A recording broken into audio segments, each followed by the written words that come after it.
So welcome to this lesson, students. Today we shall take up what research misconduct is. Though we have talked about unethical behaviors, or we have talked about research ethics in detail, and we have talked about what is expected of us as researchers. What do we mean by research integrity? If I am a reviewer, if I am an editor, if I am a supervisor, if I am a researcher, what are my responsibilities, and what are the expectations that are expected from me? Because I have a kind of a highly ethical responsibility on my shoulders as a researcher. Today we shall take up the common research misconducts, whether done intentionally or unintentionally by a researcher.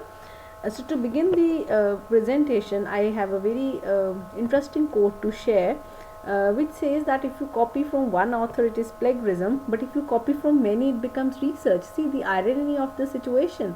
And it may be true in many cases also, that it is just that as a researcher what we are doing, we are taking copying different material from different sources and then combining it very intelligently, and this is the only place where we are using our intelligence and then reporting the same. So Wilson Misner was very right in telling that if you do it from one source, then it is plagiarism, but if you are doing it from many sources, then this becomes research.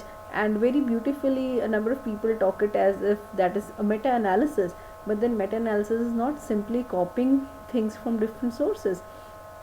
If you can see this picture taken up from the science writing club, which says a cartoon which where the cartoonist has very precisely or very beautifully shown is what it means of to be a researcher.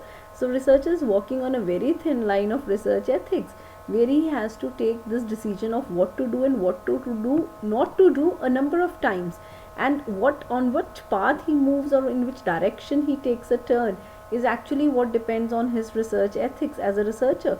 The integrity, the morality, so many things which govern end of the day where the researcher moves. And we have already done it in our previous classes that it is many times not even by individual choice as a researcher. The vision statement or the moralities or the integrity of the research institution where I am doing my research also matters. So it is many times contextual also, but then still in the end of the day this is ethical onto what right path that you have to choose. We'll take up generally when we talk of research misconducts, there are three main ills from which our research is suffering, that is the falsification of data, fabrication of the data, or the plagiarism. And we shall take up one by one all of these three. First we'll talk of falsification of data. Now falsification of data, as if we take its technical definition, is manipulating the research material, equipment, or processes, or changing or omitting data or results such that the research is not accurately represented in the research records. Now if I take up if we take up it in detail and try to understand what this definition means to say, is that it is manipulating your research material, right? So what your research material is, you are manipulating research material. Suppose I've done a research on material A, but in my research finding I tell that it was done on material B. That is, I've done my research on male secondary school teachers, but then I say I've done it on male primary school teachers. Now this becomes falsification of your data, as very nicely shown in this picture, where the researcher very smartly throws one of his petri dish into the dustbin. So whatever was observed in this petri dish would never become part of his research finding. So he is basically at the same time omitting data also. What he doesn't want to be reported is not reported, right? Now similarly it can be manipulating your research equipments. You don't use highly advanced research equipments, or you don't use a research equipment which may give you a different result from what you actually want. The process of coming up to the research, there may be a different experiment, and that different experiment may give us a different research finding, but we choose not to follow that protocol. Changing or omitting the data or results, like as if as shown in the second picture, where the two scientists are talking to each other, that the data which doesn't make sense. So doesn't matter if my data is not making sense, what I will do is I will now resort to statistics. So I'll use a different statistical measure, so that end of the day I come up or I do what I come up with a result that I actually want to show to people, right? So it can be making changes in your entire experimental setup also. So the common falsification of data that is observed may pertain to removing an outlier from the series of measurements. So you don't include outliers in your research data, or the particular kind of the values that may alter your trends are not included in the final analysis. Changing the measurement to make it look higher or lower, like for example, if I did an experiment and I observed that the job satisfaction of teachers was around 70, now what I do is, instead of 70 I write it around 100. So I change the value of 70 to 100 to show it on a higher trend. Similarly, suppose I don't want to show that the teachers are so much satisfied from, like suppose if I take a survey of the new national education policy and I want to see how teachers are taking that new education policy, and what I find is that the teachers are showing a positive inclination towards the policy. But as a researcher, if I don't want to do that, what I do is I change the mean to a lower value of 30, so that it shows a lower or a more negative inclination. So then that also comes under falsification. It can be adjusting the brightness of a particular gel band but not the entire. Now suppose what happens generally in science, it do happens that the researchers, they have pictures of different, when you do a protein analysis or a DNA analysis, you get different bands in the blots as the different experiments that are conducted. Now the pictures are generally edited also, so as to make it change the contrast or the brightness for a better understanding.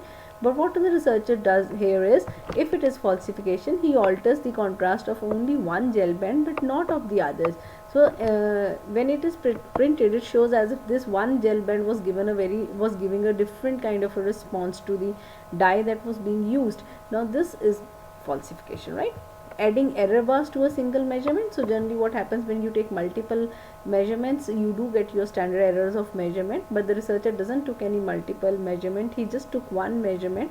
But end of the day, in the measurement he added those error bars to give a picture that give an impression that multiple responses were taken, right? So if that kind of a thing has happened, then again this comes under falsification.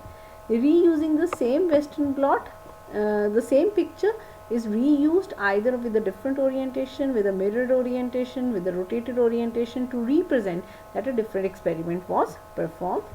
Two overlapping microscopy images were used from the same experiment. Two different microscopy images were obtained, and then they were used to show that two different experiments were conducted.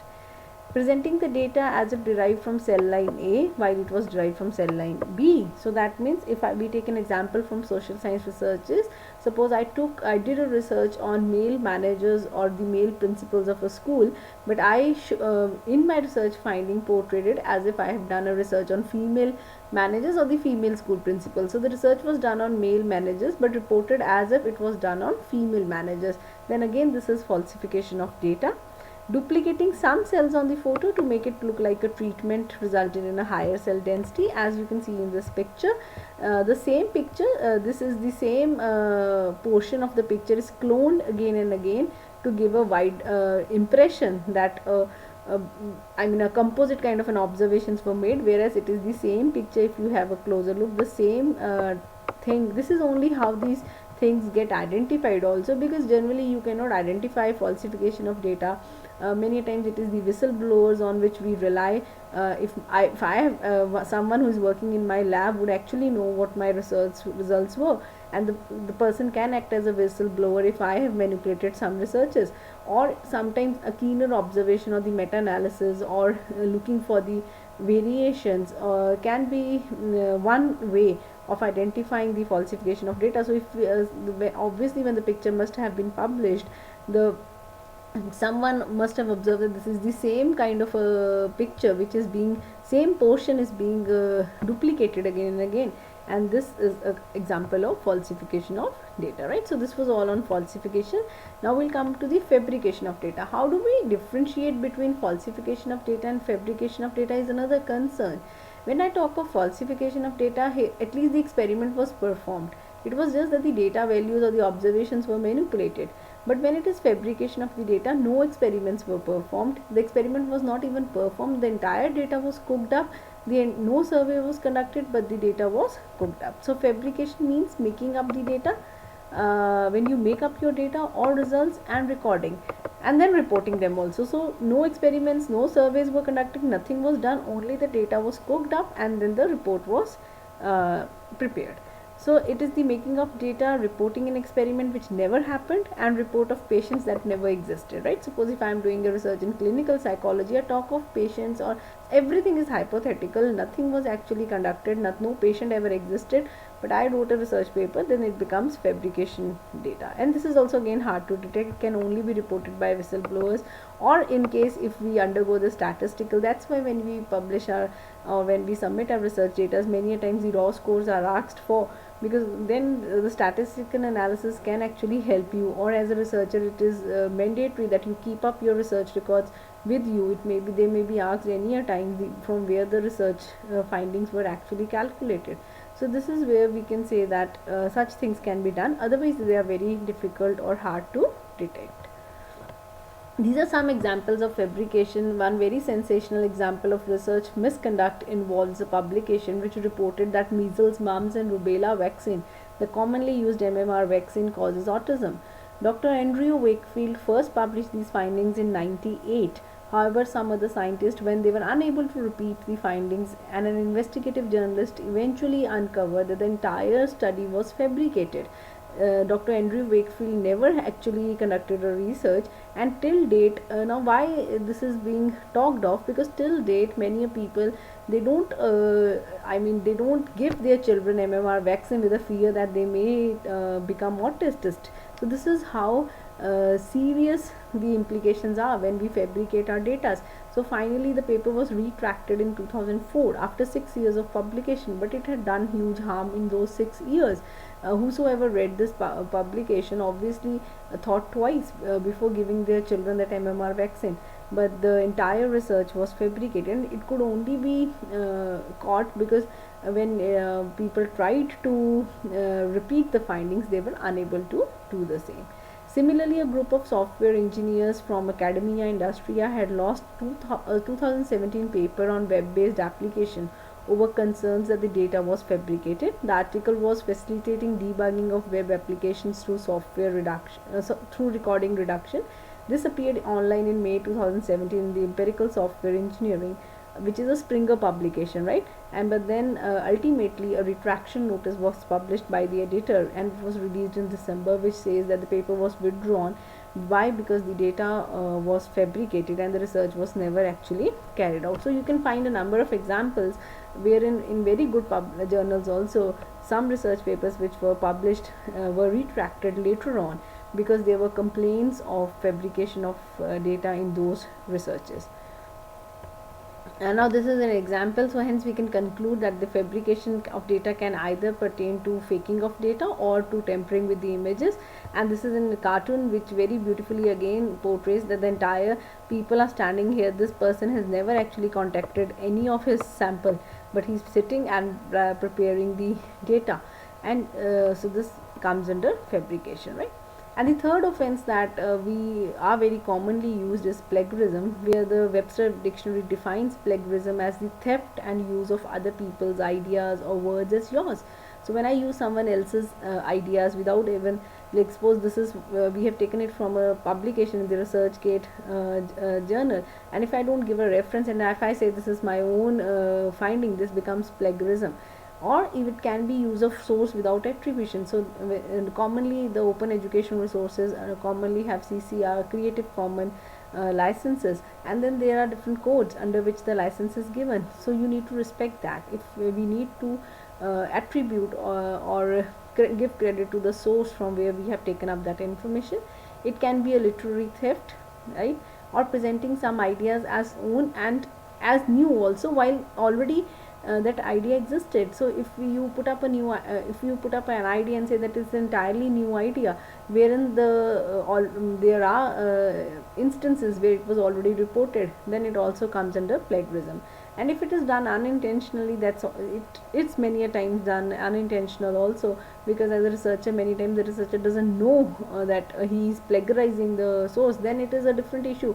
But if it is done intentional, then it is a serious offense, right?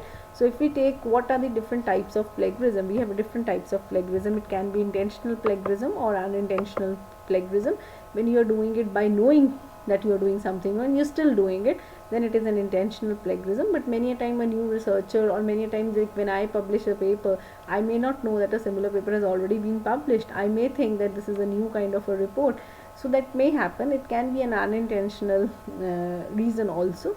The second type of plagiarism occurs where we use a particular word or an idea, or the text is copied from some other source and without attributing the source. It can be a simple copy paste entirely, when the entire clone is copied and written. It can be like, suppose if the original source says using novel idea, and I write using new idea, so changing few words and then publishing it, it also comes under plagiarism. Or what we do is we sometimes it is a source publication also, that when you don't attribute the source, we don't tell what is the source of the data or the source of the findings that you have put up. When that is not, the source of information is not disclosed. It can be a mosaic or patch writing, wherein a portion of the paper is copied, and or two or three portions from different 2 or 3 papers are copied, and then they are combined together and written as your own finding. Then self plagiarism can also occur, wherein you are as we'll do it in our next class, when we say redundant publications or republishing the same thing that is yours. So same paper is being published again and again by changing a few phrases or not.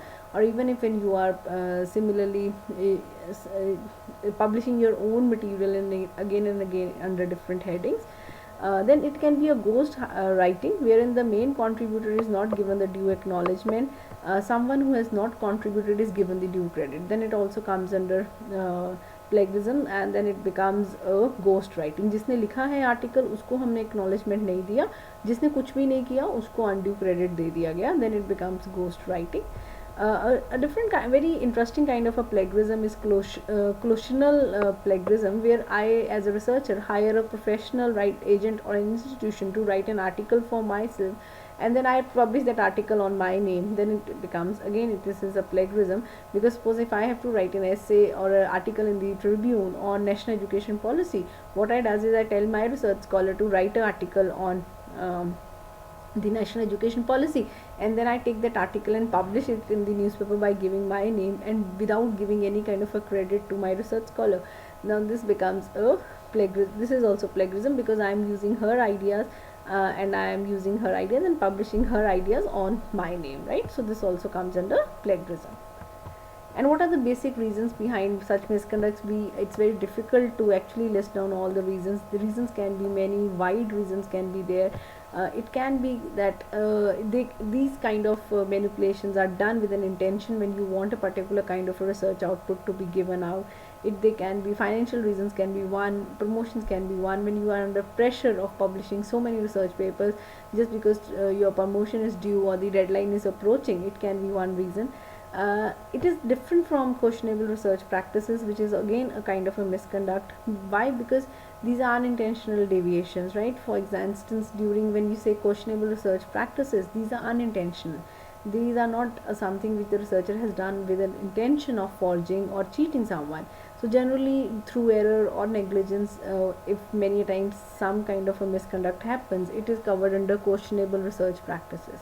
So when we say these misconducts, three: falsification, fabrication and plagiarism, we assume they are very intentional, and the researcher has actually intentionally cheated its readers, right? Contextual pressures can also be one of the reasons, as we have already discussed. When you have to publish so many papers, you're stressed, your deadline is achieving, your promotion is due, or there is a kind of a financial implication, it can also be one reason. Often what happens is that the higher research assistants, because when you carry out a research project, it is very difficult to carry a research product single-handedly. we do hire a number of research assistants to carry out or help us in our research work. So what happens is many a times that those research assistants are not given any due credit. Their suggestions, their criticisms are duly ignored by the research main investigator. And so what end of the day, what does those research assistants do? They feel cheated or they feel demotivated, so they save their own energy and time by actually faking their part of the work. So suppose if I have a research project with me wherein I have to survey the implication of Sarv Shiksha Abhiyan in Punjab, what I will do is I'll hire a research assistant which will help me to collect data from each district of Punjab. Now if those research assistants ideas, or they are not being discussed, or they are not being even listened to, so why would they waste time going to every school of the districts of Punjab? So what they do is they fake up the data, and this helps to save their time and energy. And then this is also one of the reasons that these misconducts are quite often seen. Then we have institutional influences, generally the injustices in the research enterprise, the institutional policies, lack of support to the field workers, moral distress during the data collection. Many times when we also see that when a number of people come up to us, or there is a survey done by the government, the census survey, when the people they come, there were instances that when the people went to a number of people's doorbells and they rang their doorbells that we have to do a survey, we have been employed by government of India. So people used to leave their dogs on them, they don't even used to open the door. So this kind of a behavior that is done by the respondent is very stressful, or very for the person who is collecting the data. So these can also be one of the reasons wherein the data people, they don't actually then visit the houses, or they fake the data. Scientific data are socially constructed. Yes, they are shaped by the socio-cultural, political and economic forces and different actors' motivation, as was reported way back in 1986 by Lotor. So they do openly admit that the data that we have find is often socially constructed, right? Increase the statistical significance of the findings. Now many times what happens is, suppose if my data is coming out to be statistical, I am rejecting my hypothesis at 0.05 level. As a researcher, it is very I always feel attracted that I should be able to move to a higher level of significance, that is 0.01. and if I want a higher significant, तो है ही ना 0.05 पे भी है, लेकिन if I want कि मेरा और भी strong highly statistically significant data हो, so what I do is I fabricate a few of my findings so that end of the day it becomes significant at a higher level. So that attraction, or that kind of want in every researcher, wherein he wants that he should be able to statistically show significance of his findings on a higher level of significance, also becomes a reason wherein he fabricates the data. Financial gains that are due, or that may happen by putting up a particular kind of a research finding, can also be the reason behind this misconduct, right? Then we have genuine fakes, which involve curb stoning by the field workers, familiar with the location, population, and the subject matter. So what happens is, many times as a researcher also, when you employ or when you recruit your field workers, you prefer recruiting a field worker who knows the location well, who knows the respondent well, because in case of qualitative researches it becomes very easy if the field worker is well conversant with the area from where the research has to be done. And so what happens is then that people who they already know the people so nicely that they never bother to go and question them, rather they sit and answer they set themselves answer on behalf of the respondent, right? So अगर आप respondents को बड़ी अच्छी तरह से जानते हो, तो आप उनके पास जाते ही नहीं डेटा भरवाने. what you do is you fabricate the data on your own.